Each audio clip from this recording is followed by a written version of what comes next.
Imagine this: if you do the right things, right for you and right for society, the government will start supplementing your cost of living. If you do things that could be damaging to you or the society, the government will start taking away assistance. You will not be able to take out loans from banks, there will be no housing assistance, your transportation cost will be doubled, prices of groceries will also double for you and others. The point is to reward good work and punish the bad ones.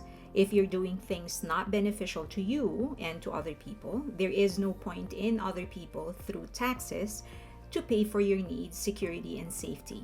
Do you think that's something good for a country? Well, a country in Asia is already implementing this.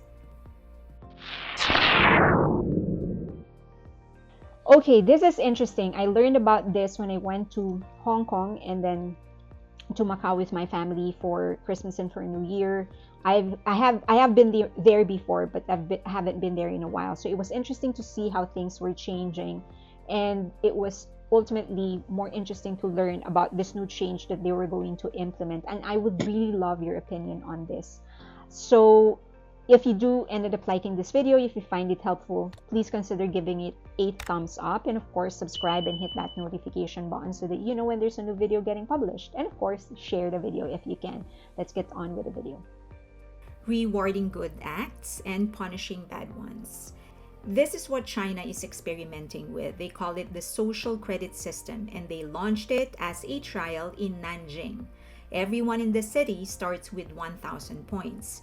If you do good things, you will gain points. Good things include going to school, donating blood, buying things for your children and elders, engaging in charity works, and others will gain you points.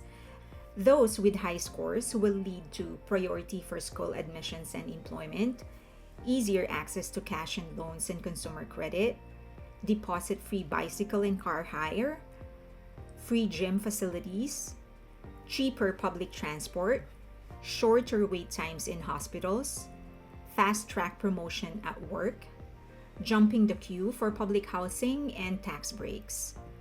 On the other hand, points will be deducted from you if you participate in anything deemed to be a cult, commit traffic offenses including drunk driving and jaywalking, say anything against the government and others. Those with low scores will be denied licenses, permits, and other access to some social services, get excluded from booking flights or high-speed trains, get less access to credit, get restricted access to public services, be ineligible for government jobs, get no access to private school, and get public shamed, which includes exposure, either online or on TV screens in public spaces, of the names, photos, and ID numbers of blacklisted citizens. The lowest score is 600. How do they track what you do? In China and many other parts of the world, public transportation is actually owned by the government. To pay for public transportation, you're given a card that you can use across the country. This also serves as a debit card and is accepted in almost all businesses in the country. Because of its convenience, many use it. You can preload it with cash in trains, bus stations, and convenience stores. In addition to that, China will use your banking information, internet search history, e-commerce transaction, and video surveillance with facial recognition in order to track what you're doing. Singapore has a version of this. In countries like Singapore and a few other Asian countries, there is already some version of this ongoing. For example, college graduates who are married are encouraged to have more children in Singapore.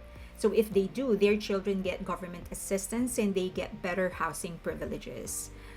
On the other hand, people with criminal records don't get any kind of government assistance, and people with outstanding contribution to the country get government rewards. The good and the bad. Many, especially those in countries that value privacy a lot, feel this is a big no-no. Allowing the government access to what they do is totally unacceptable. Many also feel that certain services should be provided to every citizen of a country, a birthright, so to speak, and not a privilege to be earned. That includes basics like food, housing, health, and education. But yes, there are fundamental differences in the legal and cultural perspectives of the West and the East. In many parts of Asia, privileges are earned, not given. Being born into a country doesn't give you the right to do anything you want or live for yourself only. You are a part of the society and are expected to contribute to the growth and progress of the society. That means whatever you do will affect other people. We all pay taxes, at least in theory, so that we can pool together our money in order to create a safe and progressive environment we can all exist in. Therefore, it doesn't make any sense for anybody to pay for your needs if you're not doing anything good for yourself and for other people.